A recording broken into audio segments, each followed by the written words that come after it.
올해 2023년도에 이제 기대되는 새로 개봉하는 영화들 가운데에 인디애나 존스 5편째가 나오게 됩니다. 이제 주연인 해리슨 포드가 이제 70대에 어느덧 이르렀기 때문에 그가 아마도 마지막 인디애나 존스를 찍고 이제 인디애나 존스 시리즈가 끝난다라는 이야기를 들었습니다. 제가 인디애나 존스 1, 2, 3편을 특히 좋아해서 어려서부터 자주 그 영화들을 보게 되었는데요. 특별히 그 두 번째 이야기, 마궁의 사원이라고 하는 그 영화를 보게 되면은 특별히 한 에피소드가 제 평생에 자주 기억이 나는 그런 그 이야기가 있습니다. 이제 그 두 번째 편인 마궁의 사원에서는 인도에 간 인디애나가 그의 일행이 한 성에 이제 가게 됩니다. 그래서 겉으로 보기에는 엄청난 환대를 받게 되지만 그 뒤에는 뭔가 미심쩍은, 알고 보니 어린아이들을 잡아다가 노동을 시키고 또 여러 부족들의 보물들을 빼앗는 일들을 했던 그런 성에 거하게 되는 것이죠. 인디애나 존스 박사가 그 어린 조수를 데리고 이제 그 성을 막 이렇게 누비면서 탐색을 하기 시작합니다. 그때 그 조수에게 했던 말이, 여기 어디에 함정이 있을지 모르니까 내가 밟은 그대로 너가 나의 발자국을 밟고 와라 라고 이야기를 합니다. 그런데 그 조수는 그렇게 행하지 못하고 잘못된 함정을 밟아서 인디애나 존스 일행이 어려움을 만나게 되고 그 일들을 해결하면서 이제 영화가 진행이 되는 그 장면이 제 뇌리 속에 각인이 되어 있습니다. 이러한 상황을 우리의 영적인 여정 가운데에 이제 대입을 해봤을 때에 어떤 생각을 할 수 있냐면요. 우리는 주님께서 가신 그 길을 그대로, 그 발자국 그대로 밟고 나아가고 싶지만 사실 우리가 그렇게 한다라는 것이 너무나 쉽지 않은 일임을 느끼게 됩니다. 아마 그 어린 영화 속에서의 그 조수도 아마 인디애나 박사가 밟은 그대로 밟으려고 땅을 보지 않았을까? 그래서 그대로 밟으려고 했으나 그는 어느덧 함정을 밟아버리고 마는 그런 장면을 이제 영화적으로 만들게 된 것이죠. 오늘의 본문을 보시면은 이제 사도 바울이 계속해서 성령님의 인도하심을 따라 한 걸음 한 걸음을 걸어갑니다. 사실 사도행전 전체의 말씀이 이제 이방인에게 복음을 전하는 그 이야기들로 가득한데요. 그 발걸음이 성령님께서 인도하는 걸음을 한 걸음씩 한 걸음씩 걸어가고 있다라고 하는 것이죠. 그런데 때로는 바울이나 혹은 바울의 일행들이 하나님의 말씀을 따라 걷지 못하는 경우들이 있다라는 것을 우리가 또한 사도행전을 통해서 알 수가 있습니다. 오늘의 본문 함께 읽으신 1절에서부터 3절까지의 말씀을 보시면요. 사도 바울의 여행 경로가 상당히 자세하게 나와 있습니다. 이제 어제까지의 말씀을 통해서 이제 에베소의 근처에 있었던 밀레도라고 하는 도시에 에베소 장로들을 이제 불러다가 그들과 함께 마지막 인사를 나누게 되죠. 그 이후의 이야기가 오늘 1절에서부터 1절 이하의 말씀입니다. 1절부터 3절까지의 말씀을 보시면요. 우리가 그들을 작별하고 배를 타고 바로 고스로 가서 이튿날 로도에 이르러 거기서부터 바다라로 가서 베니게로 건너가는 배를 만나서 타고 가다가 구브로를 바라보고 이를 왼편에 두고 수리아로 향하여 두로에서 상륙하니 거기서 배의 짐을 풀려 함이러라. 이 여행의 그런 여정을 상당히 자세하게 묘사하고 있습니다. 아마도 여러분들 한 번쯤은 사도 바울의 전도 여행이라고 하는 그 지도를 보신 적이 있으실 것입니다. 오늘의 말씀은 이제 3차 전도 여행, 그의 마지막 전도 여행이라고 할 수 있는데요. 그것을 마치고 예루살렘으로 향해 가고 있는, 그래서 오늘 3절의 말씀에서 두로에 상륙하였다라고 하는데, 두로는 예루살렘 그리고 유다 지방과 상당히 가까운 도시입니다. 여러분 구약 성서를 보시더라도 시돈과 두로 이렇게 해가지고 항상 그 북쪽에 있는 이방 민족들을 이야기하는 것이죠. 그 북쪽에 있는 이방 민족들이 이스라엘을 쳐들어올 때면 항상 지나가는 곳이 이 두로라고 하는 곳입니다. 그리고 얼마 지나지 않아 바울은 가이사랴로 이동을 하게 됩니다. 여러분 가이사랴라고 하는 말씀이 이제 예수님께서도 그 제자들을 데리고 다니셨던 그 이스라엘에 있는 그 예루살렘 근처에 있는 그 해양 도시라고 할 수가 있습니다. 그곳에 가서 그 여정들을 이제 밟게 되는 것이죠. 그런데 오늘의 말씀을 조금 자세히 바라보며 또 그곳 가운데 나와 있는 인물들을 자세히 봤을 때 우리들에게 한 가지 의문이 생기게 됩니다.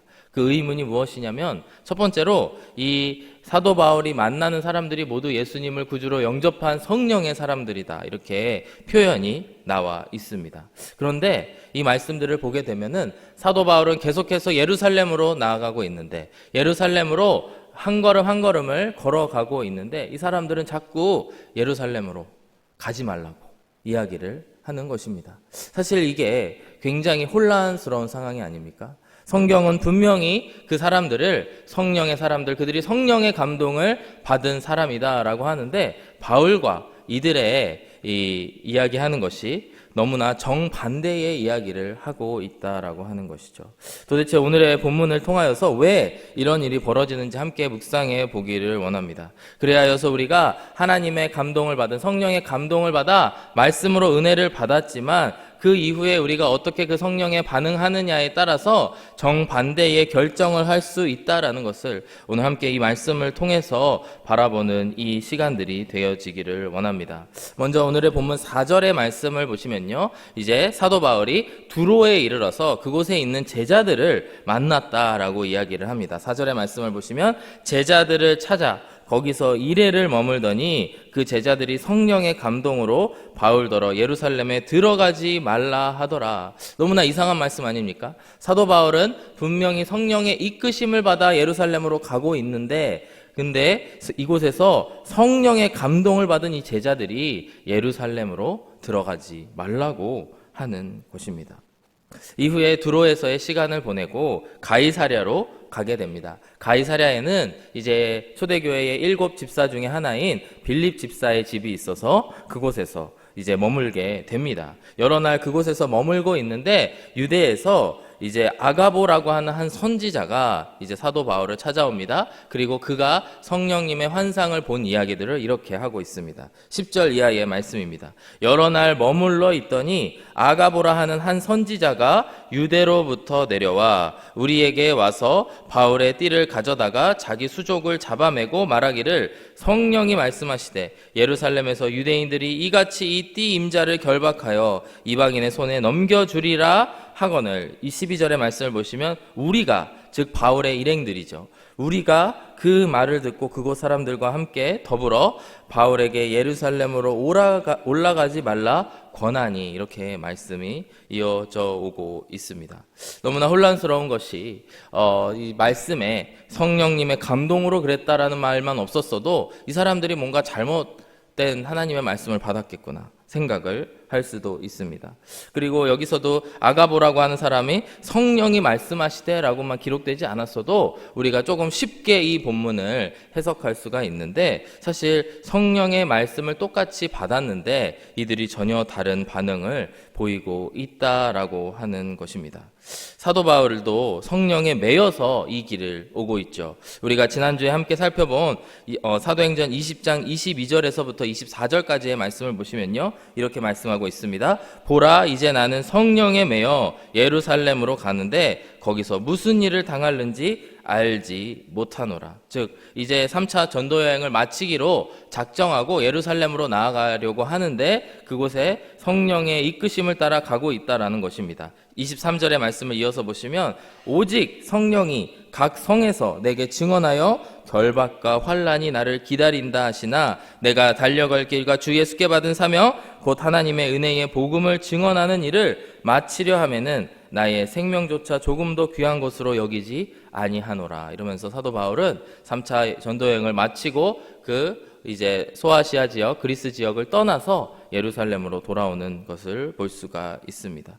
우리가 오늘의 말씀을 조금 더 냉정하게 바라보아야 될 것 같습니다. 왜냐하면 분명히 성령의 임재하심을 받은 성령의 감동을 받은 사람들이 그리고 세 종류의 사람이 나오지 않습니까? 두로의 제자들, 그리고 동시에 그 아가보라고 하는 사람, 그리고 사도 바울. 근데 이들의 공통점과 차이점이 무엇인지 우리가 함께 알고 묵상하기를 원합니다. 먼저 이들의 공통점은 이들이 모두 성령을 받은 사람들, 그리고 성령의 감동함으로 나온 사람들인데 성령이 무엇을 알려주고 있느냐? 성령은 사도 바울이 예루살렘으로 가면 환난과 핍박을 받을 것이라는 것을 정확히 알려주고 있습니다. 방금 함께 읽으신 사도행전 20장의 말씀을 통해서도 사도 바울이 여러 날 동안 성령이 나에게 환난을 줄 것이다, 나에게 결박이 올 것이다 라고 이야기를 하고 있습니다. 그리고 오늘의 본문의 말씀을 통해서도 두로에 있는 제자들도 예루살렘에 들어가면 당신이 환난을 입으니까 가지 마십시오 이렇게 이야기를 하고 있고요.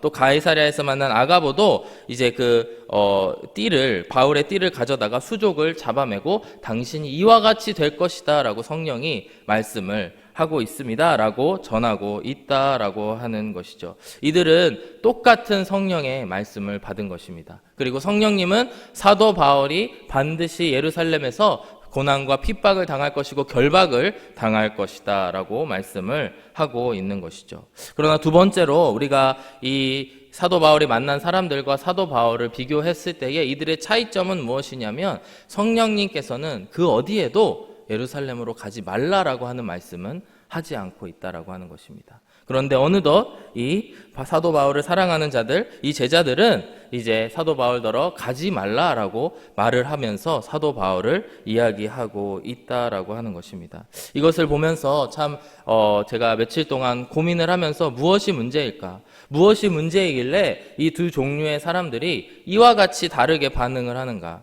성령님의 똑같은 말씀을 받았음에도 왜 이런 이런 차이점을 보이게 되는가 고민하게 되었습니다. 생각보다 그 대답은 간단했는데요. 바로 성령님이 주신 그 말씀, 하나님이 보여주신 그 환상을 어떻게 해석하느냐에 따라서 그들이 나아갈 길, 반응할 길이 달라진다라고 하는 것입니다. 사도 바울은 이제 어떻게 반응을 했을까요? 이제 예루살렘에 가면 고난과 핍박이 나에게 임할 것이다. 그래서 사도 바울은 어떻게 준비를 했냐면 너무나 담대하게 그의 나아갈 길들을 준비하기 시작한 것입니다. 예루살렘에 들어가서도 내가 절대로 기죽지 아니하리라. 내가 절대로 이제 그것들을 통하여서 놀라지 아니하리라 다짐하고 기도하였던 것이죠. 그에 반해서 이제 사도 바울을 사랑하는 이 제자들 그리고 이 선지자는 사도 바울 당신의 몸의 안전이 이제 위협을 당하니 가지 마십시오. 너무나 이해되고 공감되는 상황 아닙니까? 만약에 우리 목사님께서 어딘가에 가시면 핍박을 당한다라는 게 너무나 눈에 보인다면 저도 목사님 안 가시면 안 될까요? 이렇게 이야기를 하는 게 사실 맞는 이야기인 것 같습니다.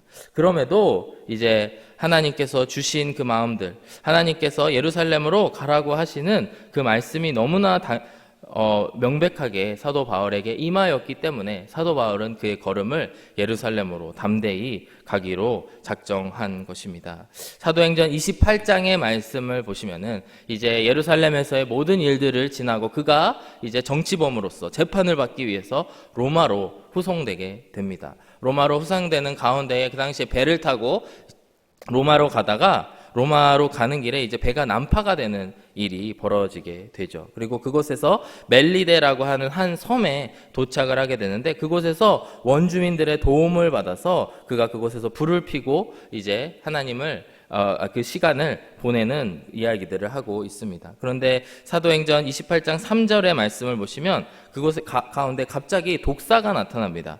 바울이 나무 한 묶음을 거두어 불에 넣으니 뜨거움으로 말미암아 독사가 나와 그 손을 물고 있는지라. 이제 독사가 나무에 불을 피니까 그곳에서 독사가 나와서 사도 바울의 팔을 이제 그 손을 물게 되는 것이죠. 4절의 말씀을 보시면 원주민들이 이 짐승이 그 손에 매달려 있음을 보고 서로 말하되 진실로 이 사람은 살인한 자로다. 즉 하나님의 죄를 받는 신의 심판을 받는구나라고 이야기를 하고 있는 것이죠. 그런데 5절의 말씀을 보면은 바울이 너무나 담대하게도 그 짐승을 불에 떨어버리고 조금도 상함이 없더라 이렇게 말씀을 하고 있습니다. 저는 이 말씀을 보면서 정말 사도 바울이 어느 정도 경지에 올랐구나, 이 담대함의 경지에 올랐구나 하는 생각이 들게 됩니다. 그가 어떠한 일을 당하든지 이제 놀라지 아니하고 심지어 독사에게 물리는 상황 가운데에서도 그가 담대하게 나아가고 있는 사도 바울의 모습을 볼 수가 있는 것이죠.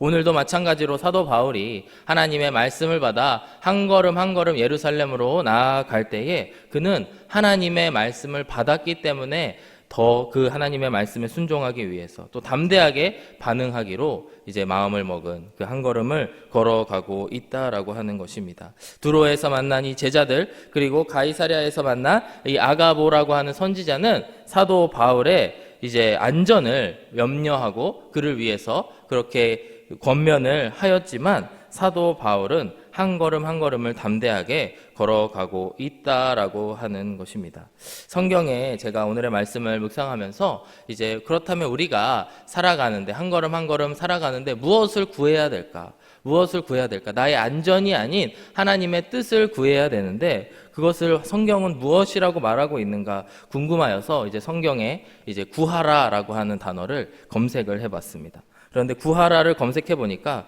총 49개의 구절들이 이렇게 나오게 되었는데요. 제가 몇 개만 소개해 드리기를 원합니다. 야고보서 1장 5절을 보시면은 지혜를 구하라라고 말씀하십니다. 너희 중에 누구든지 지혜가 부족하거든 모든 사람에게 후히 주시고 꾸짖지 아니하시는 하나님께 구하라 그리하면 주시리라. 고린도전서 10장 24절의 말씀을 보니까요. 나의 유익을 구하지 말고 남의 유익을 구하라고 말씀하고 있습니다. 누구든지 자기의 유익을 구하지 말고 남의 유익을 구하라.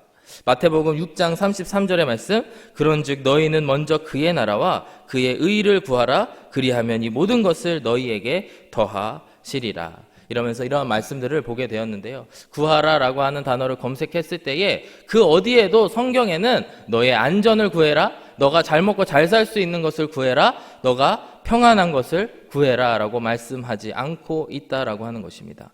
오히려 성경은 하나님께 지혜를 구하여서 하나님의 뜻대로 더욱더 살아갈 수 있기를 구하고 나의 유익이 아닌 남의 유익을 구하면서 살기를 말하고 있고, 그리고 마태복음 6장 33절과 같이 먼저 그의 나라와 그의 의를 구하라 라는 말씀을 통해서 우리가 마땅히 이 땅을 살아가면서 구해야 될 것을 이야기하고 있다라고 하는 것입니다.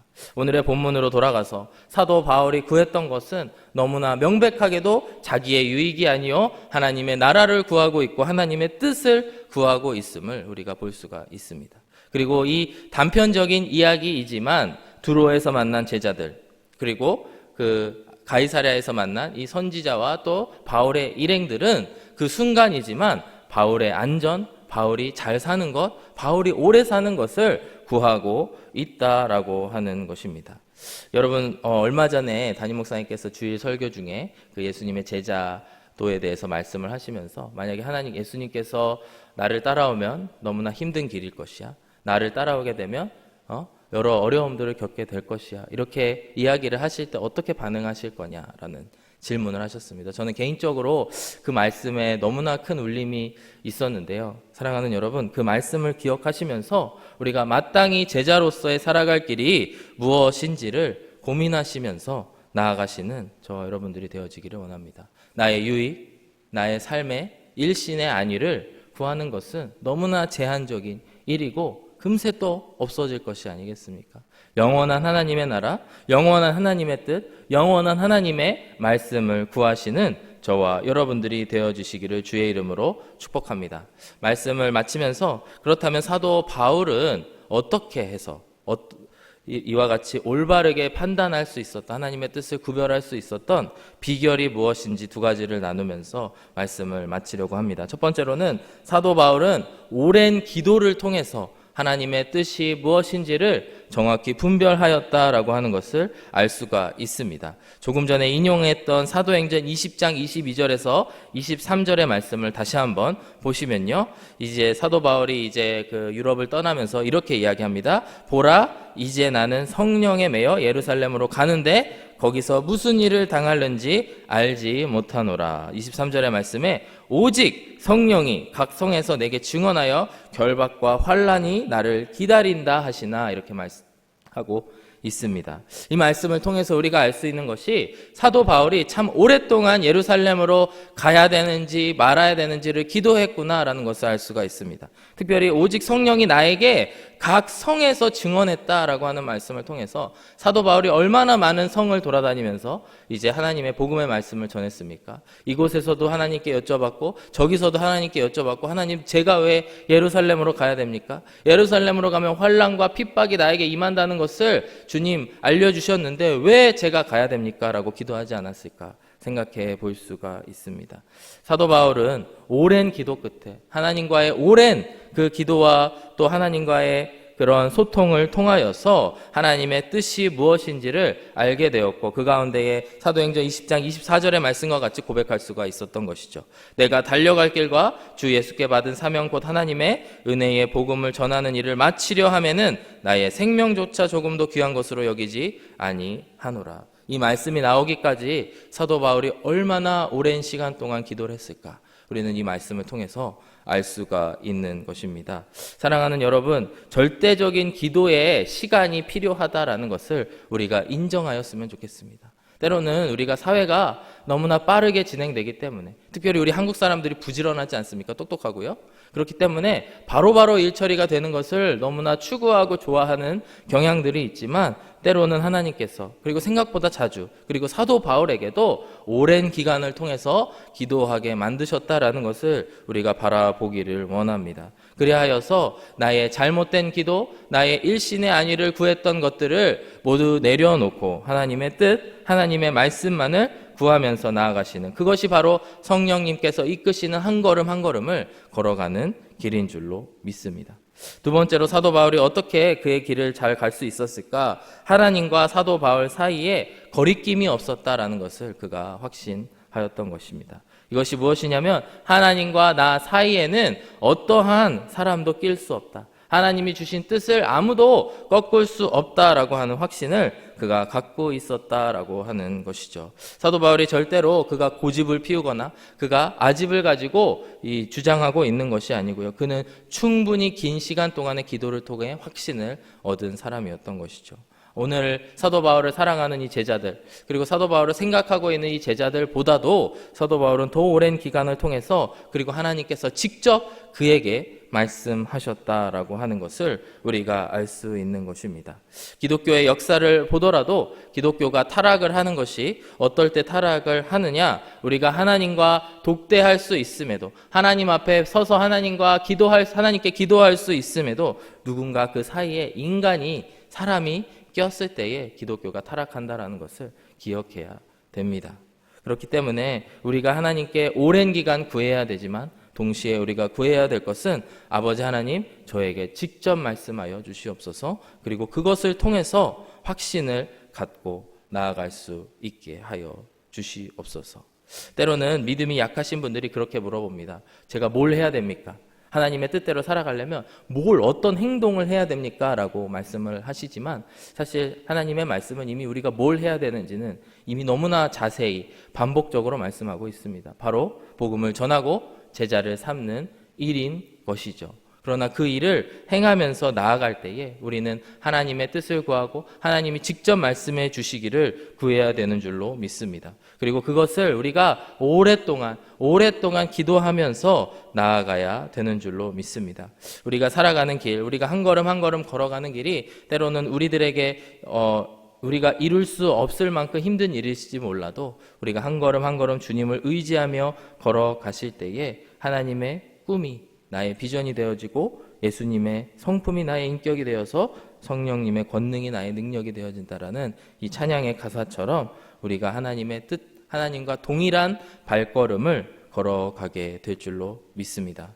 오늘 이 시간 말씀을 기억하시면서 함께 찬송하였으면 좋겠습니다. 가사를 묵상하시면서, 이 세상을 살아가는 동안에 나의 힘을 의지할 수 없으니 기도하고 낙심하지 말 것은 주께서 참 소망이 되심이라. 후렴의 가사처럼 하나님의 꿈이 나의 비전이 되고, 예수님의 성품이 나의 인격이 되고, 성령님의 권능이 나의 능력이 되길 원합니다. 이것이 무엇을 이야기합니까? 하나님과 제가 동일한 걸음을 걸어간다라고 하는 것입니다. 그렇기 때문에 하나님이 보고 계시는 비전이 나의 비전이 될 수 있고, 예수님의 성품, 그리고 하나님 성령님의 권능을 의지하면서 나아가게 될 줄로, 그렇게 그것이 가능할 줄로 믿습니다. 이 시간 함께 이 세상을 살아가는 동안에 찬송하며 나아가시겠습니다.